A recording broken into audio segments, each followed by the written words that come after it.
Hi guys! Welcome sa ating claw machine videos, and for today's video, papakita ko naman sa inyo yung mga kuha ko sa iba't ibang claw machine at paano ko nga ba nakukuha yung mga item. So ayan, unang-una tinitignan ko muna kung ano yung ayos ng mga item. Tinitignan ko muna kung ano yung malalapit sa price shoot or kung may nakakanto na ba sa price shoot.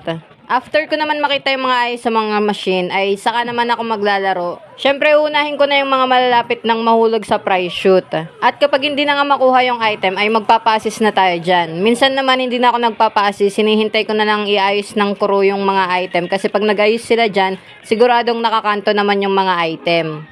Gaya na lang nitong brownies, ayan, makikita nyo sa video, diba? Tinamaan lang ng claw yan, hindi na binuhat, pero nahulog na yan sa price shoot.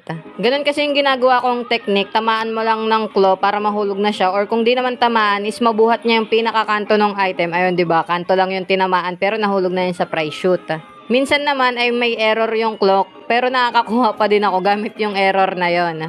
Mapapansin nyo din na may claw na pag tumama na sa item is nagbe-bend pa siya. So, minsan nakakatulong din yun para makakuha ako. So, yun guys, ganun lang yung mga ginagawa ko sa mga snack. Hindi ko siya binubuhat ng buo or hindi ko siya pinakatututok sa item para dalhin lang niya yung item papunta sa price shoot.